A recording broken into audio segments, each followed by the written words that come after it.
we need to talk about how the Zionist actions are covered in exquisite detail in an incredible Quranic prophecy. People write books on this stuff. Yeah, I mean, it's just so succinct, this verse. God's put his finger on the exact issue. That's the whole situation. The reason, the origin, the inception, and its end. It's absolutely stunning. So this again is links deeply to this concept of hypocrisy. And the reason is the Quran lays it out very clearly. Chapter 2, verse 85. But what does chapter 2 take us through in general? So chapter 2, so it's like, the first chapter of the Quran is it's a prayer. It's only 7 verses long. So, and it's called Surah Al-Fatiha. And then chapter 2 is kind of the first major legislative chapter of the Quran. It's the legislative chapter of the Quran, and it's the longest chapter of the Quran as well. And it opens with the words, "This is that perfect book. There is no doubt in it. It is a guidance for the righteous." And it goes through an introductory portion where it defines 3 categories of people: believers, disbelievers, and hypocrites. And then it goes on to give the narrative summary of humanity, which is the story of Adam, which is very different in the Quran to the Bible. And then it quickly goes into talking about the Jews. Yeah. And you might wonder, well, why? And the reason is because they're a case study for the Muslims. What was to happen to them, to the Muslims was what had already happened to the Jews. And so it goes in particular it goes through some of their crimes in God's eyes as to why God took profited away from them and was then giving profited to the children of Ishmael, their brothers, their cousins. Yeah. Because they were the descendants of Isaac, and the Prophet Muhammad, peace be upon him, was the descendant of Ishmael. So this is one of the crimes that it actually foretells, okay, because it talks about it in the past, but it's a perfect description of what's happened in Israel. And I would say this is the most pithy, concise description of the actions of Israel over the last 75 years that you will read anywhere. I mean, and we should bear in mind that the Quran often refers to things as occurring in the past when it's clearly talking about future events. Yeah, that's normal, actually. Yeah, that's the way that the Quran operates. Yeah, I mean, the Quran uses the past tense for events on the Day of Judgment, for example. Yeah. Because to God they are settled and they are final, and they have, in a way, they've already happened in God's eyes. Well, the use of the past tense for a future event means it will definitely happen. Because it's as if it has happened. Yeah. Right? So do you want me to go through it? Yeah, please. So this is chapter 2, verse 85. It might be 86 in Qurans where the Bismillah is not counted as the first verse. 84, sorry. It says, "And remember when we took a covenant from you." And remember when we took a covenant from you. This is addressing the children of Israel. Right. "You shall not shed each other's blood, nor turn out your people from their homes, nor turn your people out of your homes. Then you confirmed it, and you have been witness to it. Yet you are they who slay one another and turn out a section of your people from their homes, backing up their enemies against them in sin and transgression. And if they come to you as captives, you ransom them while their expulsion itself was unlawful for you. Do you then believe in a part of the book and disbelieve in another part? What is then the reward of such among you as do so, except disgrace in the present life? And on the day of judgment, they shall be driven to a most severe chastisement. And surely Allah, God, is not unmindful of what you do." This is such a powerful verse. Do you want to take us through it in particular? Why? Well, I think we should continue to the next verse, if that's okay first. Okay, sure. And then we'll wrap up. It says, "These are they who have preferred the present life to the hereafter. Their punishment shall not therefore be lightened, nor shall they be helped in any other way." So, I mean, that last verse is so illuminating, because it says that the root cause is worldliness. It's not caring for divine law and the hereafter. It's actually caring for the goods that you see in front of you. Yeah. And this has led you to the transgression of the divine law that the Jews had received. So let's go back and let's talk about some of the categories of sin and the categories of transgression that the Quran is saying here. It says, "You are the people who slay your own brethren and turn out a section of people from their homes." Of your people. From their homes. So slay your own brethren and turn out a section of your people from their homes. What do you get from that? So that's clearly is genocide, to kill others, right? And the second thing is to turn out a section of the people from your people from their homes. Wanton murder. It's wanton murder. Expulsion of people from their cleansing. lands. Yeah. It's immediately, the first 2 things are genocide and ethnic cleansing. Right. And then the third thing is backing up their enemies against them in sin and transgression, which means to divide communities. And if they come to you as captives, you ransom them. So again, this is well, I mean, let's even in the modern day, you can see kind of Hamas versus the Palestinian Authority, right? Yes, exactly. And also the way Israel has penetrated other Western societies through covert and overt means, through lobbying and other such things, where they can actually influence all these people and get them to fight against essentially the Palestinian people. Yeah. So I mean, the best example of backing up the enemies against them in sin and transgression is the example where when Hamas took power in 2006, I think it was,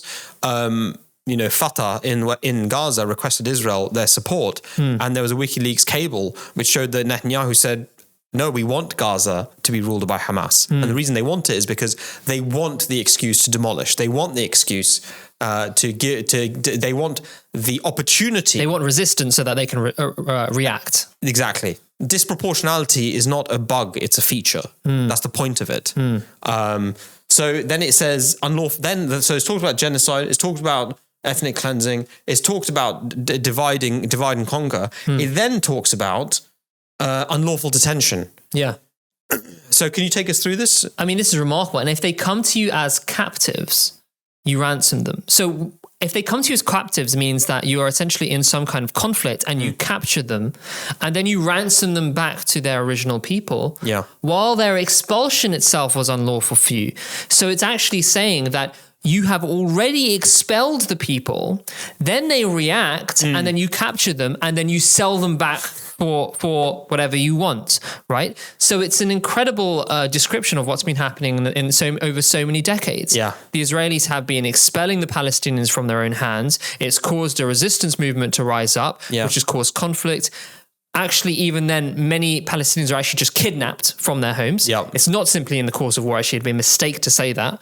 They've taken them and then they ransom them back. And that's why you see, part of Hamas, we're not saying that we endorse, all the actions of Hamas, but part of what they were doing was trying to get captives so that they could ransom them back for Palestinians. Yeah, that was the main purpose for which they were taking those hostages, is to get, the thousands of Palestinian detainees for years, children, hundreds of children, detained, often without trial. Lots of examples of torture and abuse allegations, sexual torture, physical, mental dehumanization as well. So this is extraordinary because actually what the Quran here seems to be saying is that you had no right, after you expelled them, you had no right to take them as captives in some form of lawful warfare because you don't have a right. This is what people often say in the there was a question of Israel's right to self-defense. When it began after October 7th, I was like, wow, they really hammered this point. Israel has the right to self-defense. Israel has the right to self-defense. And undoubtedly, Israel has the right of self-defense, but this is... In the abstract, but you don't have... But what they're doing is not defense. What they're doing is retaliation. And so, even some people, even for example, Hossam Zomlot, he was on Channel 4 or on BBC, I think, and he said they don't have the right to self-defense because they're the occupying power. I think what he meant to say was you don't have the right of retaliation because you're the occupying power. If somebody attacks you on the day that the attack occurs, you can defend yourself. Yeah. But what they've done after that day, the only right they had after that day was they didn't have any right. Israel had a duty to end the occupation. Well, if you're talking about rights, they exist within a framework of legitimacy. And of duties. Yeah, rights and responsibilities go together. Exactly. So if you're already violating their right of sovereignty through occupying a people, to then talk about further rights that you own in response to their actions is absurd. Yeah.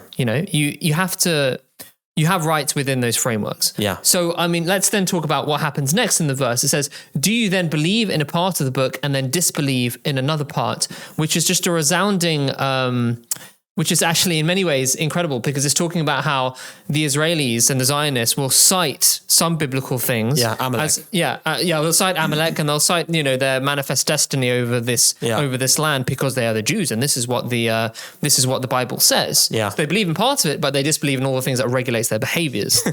Right? Yeah. And that's a perfect description of hypocrisy. Yeah. And that's why I think, we wanted to bring this into this discussion on hypocrisy because it's glaring that actually it's hypocrisy which is at the root cause of all of these problems. Is the hypocrisy of the Israelis, of the Israeli nation, right? Not all Israelis individually, but of the Israeli nation and the government. And then it's also the hypocrisy of the Western governments that are supporting it, which they've roped into this, right? And which is now actually undermining the West's position vis-a-vis their own enemies, vis-a-vis Russia, vis-a-vis China, right? So it's all unraveling because it's hypocrisy and lie built upon lie built upon lie, like a tower of lies. Yeah. Right. Which is the description of the Dajjal is what you're referring to. Which is the Antichrist. Which is what the Antichrist is. The Jaliyat means layers of lies upon lies. A culture of deception. So, I mean, what is the result of this? Why don't you walk us through the next part of it? I mean, it's just so succinct, this verse. So, this is what gets me. In like 4 lines, like people write books on this stuff. Yeah. And in 4 lines, God's put his finger on the exact issue that's at play here. Yeah. Right? And then he gives you the end result. Yeah. What is then the reward of such among you as do so, except disgrace in the present life? That's the first thing. Let's just go through that. What do you make of that? Well, what is then the reward of such among you as do so? Indicates that it's not the entire group. And that's really interesting. So it's not, God never actually condemns entire nations, entire peoples. Yeah. He distinguishes between those who act righteously and those who don't, and condemns those who act indecently and rewards those who act righteously. And if you look at the biggest outspoken critics of injustices perpetrated by the Israeli state, the best are Israelis. Yeah. You look at Ilan Pappé, the best historian on this topic, wrote The Ethnic Cleansing of Palestine. You look at Norman Finkelstein, he's Jewish by heritage. You look at Gideon Levy, the editor of Haaretz and one of the columnists for Haaretz, fantastic speaker. You look at Miko Peled, the son of an Israeli general. Yeah. Okay, these are the top speakers out on behalf of Palestinian rights, right? But it's something incredible, actually. It's something I find, we find everywhere, which is that poles always exist. There's polarization, everything. When you have the very best, you also create the very worst. Yeah. Humanity has the capacity more than any other animals to do the greatest good, and it thereby has the greatest evil. Yeah. And in this case, we see absolutely that there is such great evil happening, amongst these people, but there's also incredible good, and incredible steadfastness and an incredible commitment to truth among many of them. So that's always important to bear in mind. Yeah. But the Quran doesn't let those who act unrighteously go unrequited, except disgrace in the present life. Now, to you, I mean, how is that manifesting? Well, I mean, we've already had the ICJ ruling, the interim ruling, and this doesn't mean to say that they will definitely be, found guilty for genocide by the ICJ. I think there's a lot of other factors, but I think even if there wasn't the ICJ ruling, the interim ruling, which found them 15-2 plausibly committing genocide, even if there wasn't that, they've been disgraced. They've disgraced themselves. The entire world finds the behavior of the Israeli nation, the government, I should say, to be disgraceful. Yeah. Okay. So they have been disgraced in the eyes of the people of the world by their behavior. And then the next part of the verse is, and on the day of judgment, they shall be driven to a most severe chastisement. And surely Allah is not unmindful of what you do. And this is something which from a religious perspective always gets me, is that when we do good things, God talks about the benefits even in this life that we will encounter. But he says that the benefits in the next life in the unseen will be so much greater. But that also goes for the bad side of things. If you do things, if you act unrighteously, you will have some effect of those manifesting in this life. But the next life will be when the veil is lifted. And that is something which, if you truly believe, is chilling. And it shows the effect of accountability, right? It shows the effect that actually, if you don't believe that you're accountable, then you will do whatever you want. But actually, if you do, then you will hold yourself back. And this is what the Holy Quran is reminding, what God is reminding people of. Surely Allah is not unmindful of what you do. But as we see in the next verse, and it goes on right from this, Allah is not unmindful of what you do, and explains why they're unmindful, because these are they who have preferred the present life to the hereafter. They have shut their spiritual eye because the goods of the world look so luminous to them that they only focus on them. So it's an incredible verse or a set of verses, it's a passage which explains the whole situation. I mean, that's the whole situation. Yeah, it's in a nutshell. It's the beginning, it's the reason, the origin, the inception, and its end. Yeah, it's absolutely stunning. And this is, if you don't believe in the Quran, I mean, this should actually open your eyes as to the depth and profundity of the Holy Quran. This is 3 verses. This is 3 verses of an entire book. How could this have come from an Arab in the 7th century shepherd? How? Yeah. I mean, a critic could say, well, to some degree it applies to the Jewish tribes in Medina at the time, and that's true. To some degree it applied, but I mean, the force with which it is fulfilled in the present day is just unreal. Yeah, it's to a far greater extent. Yeah. Absolutely.